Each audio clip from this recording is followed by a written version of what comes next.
in the right, fall his hand on my coochie. He touching a Emilio Pucci, doing good, bitch, I'm Gucci. Fly to Asia, he feeding me sushi. When we fucking, it feel like a movie. Oh, I don't feel motivated to revise. I'll revise and have motivation, da da da da. No, that's not good enough.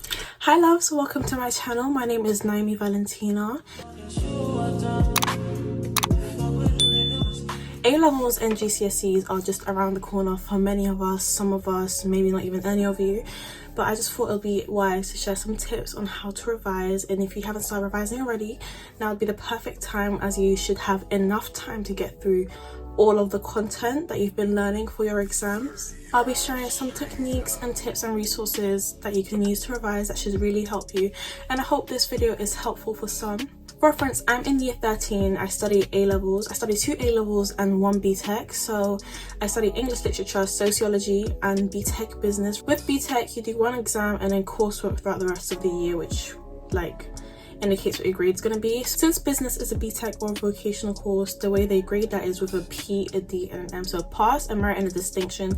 Distinction is equivalent to like A or 7, and then merit is like B, pass. It's like a good pass, and then pass is just like you just about passed. I hope these tips and tricks will help you to revise for your A-levels or GCSEs, or just revise in general, because some people need to get into the habit, and I'm one of those people, so I want to help you guys so you're not lazy like me. First, we're going to be going through techniques, and the first technique I have is blurting. Blurting is when you read something and right after you've read it, you're going to write it down. You're going to go through what you've written, and then you're going to see if you've missed anything out. And if you've missed anything out, you're going to read it again and write it again until you remember. I find this efficient because it really helps me to remember, and it just helps my memory, honestly. Like, if I've read it and written it so many times, it's going to stick up in my brain. The next technique I have to share are mind maps, and mind maps vary in the way that they look. You can have messy mind maps, you can have neat mind maps, or boxes. When making a mind map, everything needs to be summarized and concise so you're able to remember it.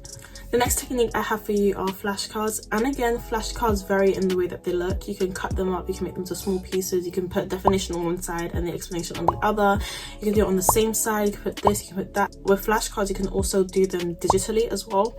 I used to love doing paper flashcards, but now I just do digital flashcards. But initially, flashcards help with memory. Like mind maps, it should be short and concise so you remember everything. If you're going to put long stuff on flashcards, you're not going to remember it. So you need to put a shortcut definition, 3 examples or 1 example, and call it a day, to be honest. Another simple way to revise is just making notes.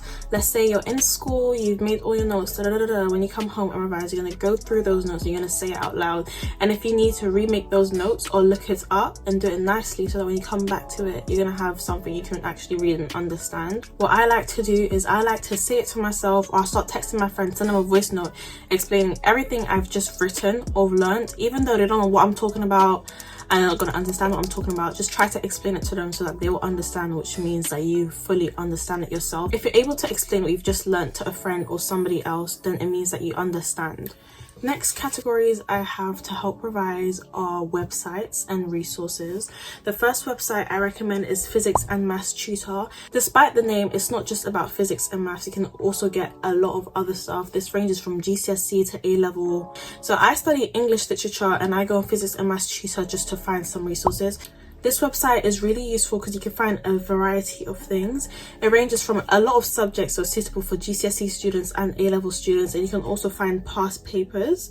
So I study English, so I'm going to click on English, and then I'm going to click on my exam board and my level that I'm studying. So I do AQA, so I'm going to click on A-level AQA.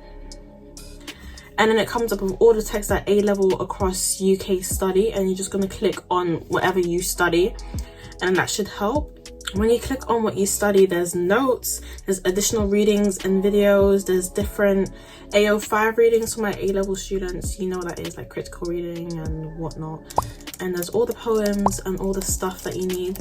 In regards to other subjects, I'm sure if you click on it, you'll find what you need. What I also like about Physics and Maths Tutor is that you can download some of the readings that they provide. So I have a lot downloaded on my iPad. So if I'm somewhere where I don't have any internet, Wi-Fi or data, whatever the case, I can easily access the notes and the readings that I need. I like to highlight them and make notes on a separate notebook. The next website I have to recommend is English and Media Center, and I use this for A-level English, where there's lots of critical readings, and that's just where people read a book and then they put their opinion and like ideologies into it. And when you're writing an essay for A-level English, you need critical reading. Another website I recommend for English literature is Lit Charts. I do believe you have to pay for this website. However, if you type up a certain thing, what you need will come. Let's say you're reading Othello, you're going to type Othello Act 1 Scene 1 reading, and then it's just going to come up with a link straight to that page, and click on that page and you shouldn't have to pay for it. And that's just what I do. This website also has summaries and analysis, so that's really useful if you need it. Actually, I forgot to mention this earlier, but if you're reading a text like Othello or just anything in the Shakespearean times, if you type out the act and the scene Lit Charts translation, it also comes up with a translation, and it lines up everything so that if you click on a line or like a piece of speech that is said in the text, it'll come on the other side of the translation. My last website I recommend is actually YouTube, because if you type on YouTube and type whatever you need, it will come up. Let's say you're studying GCSE science, going to write free science lessons, and that guy will come up. I know you know who I'm talking about. You're doing maths, you're going to do maths tutor.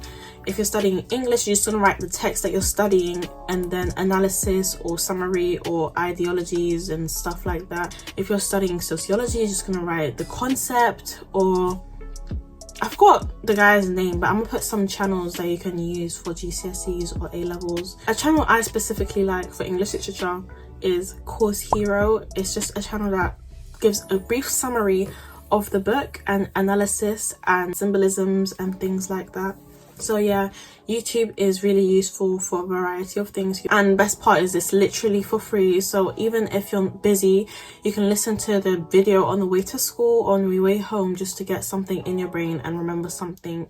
I remember when I was doing my GCSEs, I would literally listen to like Shakespeare analysis as a podcast while I do something else, if I had to do something at 2 times. On my way to school before my English exam, I would literally watch Shakespeare ideology, Shakespeare symbolism, Shakespeare this, that, and it was just really helpful, because even if I wasn't actively paying attention or reading something, it'll be playing and stuck in my mind, so I would remember it as well.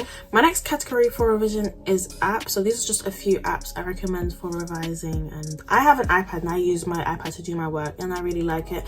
But obviously these are also suitable for those who use paper, laptops, whatever. The first app I have to recommend is GoodNotes. This one is just for iPad. It's just literally a note-taking app. You can make notebooks, flashcards, etc. There's so much you can do, and I just really like it. You do have to pay £10 yearly though, or you can pay £30 forever. I just chose the yearly one because I don't know how long I'll be using this app, but I do really like it, and I'll just put in some of my notes on the screen as well. There are also other apps like Notability, but I don't really use that. I just use that to download my documents onto, but you can also do that on GoodNotes. I just prefer to have it on Notability. I don't know why. The next app I have to recommend is Quizlet. This is a flashcard app as well, but it's really useful. You make flashcards. One side you have the term and the other side you have the meaning, and the way this app works is that you can just either learn the flashcards, so you tap it and it'll turn around and say the definition or what you've put on the other side of the flashcard, and you'll swipe it to one side if you don't understand it, and you'll swipe it to the other side if you do understand it. You can also do mini quizzes where it's like it shows you the term or what you've put on the flashcard, and it'll write a whole bunch of other things under it, so it's like multiple choice, and then you have to choose the one that correctly matches the flashcard that you've made. You can also type it or listen to it or just do a whole bunch of things, but I really liked Quizlet when I was learning languages in secondary school, and I really do recommend it as well. Obviously you can use it for other things. I just found it was most beneficial for my languages, but I might even start using it again for sociology and all these theorists. And the next app I recommend is Flora. This app minimizes distractions completely. So on this app you have a choice to revise for however long it goes. It goes up to 5 minutes all the way to 60 minutes, and goes like from 1 hour all the way to 3 hours or something like that. Every time you start a session, let's say I start a 20-minute session, if I go off my screen, the tree will die. If I reply to a message, the tree will die. If I turn off my phone, it will not die, but you're not allowed to use your phone at all. So that way it minimizes distractions. You're not going to go on your phone and you're not going to be tempted to be distracted. You can even join friends' rooms. So me and my friends, when we're revising together, we like to join each other's room, so we're revising together in the same session. So let's say it's a 60-minute session, we're both in the room, and the way it works, you can pause the tree so the tree won't die, but the longer you pause for, it will deduct the time for your focus time. And when you finish the session, it's going to show you how long you focus for. So if you focus for the whole 1 hour 60 minutes, it's going to say focus 60 minutes. But if you click on pause for like 5 minutes, it's going to say focus 55 minutes.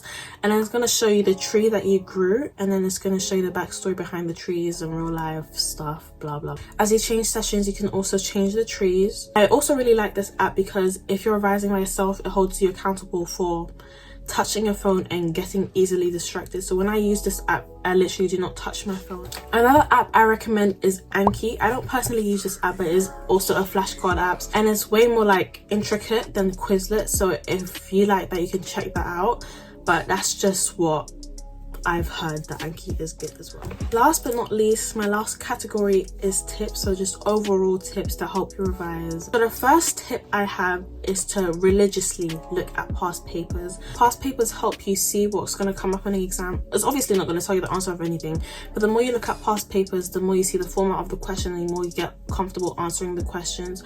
To find past papers, you can just go on website, or you can just ask your teachers to print some off for you, or you can just type AQA subject past paper PDF, and it will come up, and you should be able to download it or print it. Past papers alone are efficient, but to make them even better, you should be looking at mark schemes as well. Mark schemes are obviously like the correct answers for the past papers. Mark schemes literally tell you what the examiners are looking for, and it literally tells you the format the question's supposed to be in. So the more you look through mark schemes, the more you're going to understand how to write in a way to please the examiner. Another great thing to have for revision are PLCs or topic lists. Depending on the context, a topic list is everything that will come up under the exam, or if it's within a classroom, a topic list is everything that comes up under this module. My next tip is to pay attention to the command words given in the question. So there's words like explain, identify, evaluate, give, things like that. Next tip is just timing. So for this tip, you're going to practice exam papers and exam conditions, so that when it comes to a real exam, you know how to answer the question within the given time frame and you don't feel panicked or anything. You can either sit the whole paper in exam conditions, or you can just work on questions in the recommended time. Some other tips for timing come under revision. The first tip is make your revision sessions as long as your lessons, because obviously in school, in the lesson, you're doing all your work throughout the whole lesson. When you come home, just mimic that structure, because it's something you're already used to and it's a period of time you're already used to focusing. For example, at school, my lessons are 1 hour and 30 minutes long. So let's say I come home and I want to revise. I'm going to set a timer or use Flora for 1 hour and 30 minutes and do work for that whole duration. It doesn't necessarily mean I'm going to do the same task over and over. You're going to obviously switch it out if that works for you, and if not, and you can do the same task in the same period of time. Another timing tip that can help if you struggle with revising is just building up the amount of time you revise for. So what I like to do is I start off by revising for 30 minutes. I'm not touching my phone for 30 minutes and doing my work, and once the 30 minutes is over, I feel ready to revise. After I've done 30 minutes, I then go on to 1 hour, 1 hour 30 minutes, 2 hours, however long you want to revise for. But you're obviously going to have breaks in between so that you don't get burnt out. This decreases the risk of burnout, and then you'll actually be able to revise efficiently. Another tip I have for revising is to change your environment. So what I mean by that is you can go to the library to revise, you can go to a cafe, you can go to a coffee shop. That's the same thing as a cafe, what the hell. Or let's say you always revise in your room, you can go revise in the living room, you can revise in your garden. Just changing environments helps you stay focused, because you don't get bored of revising in the same place and you don't start feeling comfortable. Going with a friend motivates you, because you know you're not going to be alone, you're going to be doing the same content as them. It also helps you revise because you're holding them accountable if they don't get any revision done, and they're holding you accountable to not risk each other feeling guilty for not getting any work done. You guys are going to revise. My next tip is to set goals. Setting goals gives you an inspiration, something to look forward to, and it motivates you because you know what you're doing it for. Sometimes when we're revising, you can lose sight of the whole purpose, and it's just like you need to get good grades and da-da-da-da. But if you set a goal, it's something personal with you that helps you revise because you have something to motivate you. Let's say your goal is to get from a D grade to a C grade, so you revise and then you reach that goal to a C grade. You're going to be really excited and happy that you were capable to revise to get that grade. It's going to inspire you ways to revise more because you know you're capable of doing it and you know you want to feel the same happiness you did when you jumped grades. My next tip is a to-do list. This is a visualization of what you need to get done so you don't forget anything, you don't miss out minor details. What I like to do is when I have exams coming up or if I have a day I need to get a lot of work done, I just write what I need to get done. Since I see what I have to do, I'm less likely to forget it, and if I do end up not doing it, I can always move it to the next day for my to-do list. Another tip I have is to compromise. For those days you're feeling lazy to revise, I'm sorry, but it's not good enough, and I'm speaking for myself as well because I be doing this and I know you guys will do this too. Some of you who can't revise like me, and it's not good enough because we want to get the good grades, don't we? Yes, we do. So what I mean by this is, let's say you've had a whole day, you're doing whatever and you know you need to revise, but you just feel you're not in the mood to revise and you don't want to revise. Okay, I don't want to revise, so I'm going to do at least 1 hour of revision. If I do that 1 hour of revision, you can actually genuinely get a lot done in an hour. If you do at least 1 hour of revision every day, you will build a habit of revising, and even if you don't want to revise, you know you've got something done. My last tip is to master self-discipline. Like, this sounds horrible. It sounds hard, but honestly, you can do it. So in other words, self-discipline is self-control, and when it comes to revision, it's doing things because I have to, not because I want to. If you don't want to do something, it's not good enough. Just do it because you have to. And once you master self-discipline, you can apply it in any way you want. Self-discipline will help you revise because you're going to start doing things because you have to and not because you want to. People just like to say, oh, I don't feel motivated to revise. I'll revise and have motivation, da da da da. And I was one of them people until I realized motivation is a temporary feeling. If you're counting on motivation to revise, you're never going to revise. So what happens when you don't feel motivated anymore? You're going to stop revising like, oh yeah, I can't be asked. No, that's not good enough. If you've made it this far, thank you for watching. I hope you learned something new or some new methods of revision. If you're in year 11 or 13, please start revising now. Start making your flashcards, your mind maps, start blurting, making notes. But for now, that's all I have. If you have any tips of your own and any methods of your own, comment them down below so other people can learn as well and I can learn from them too.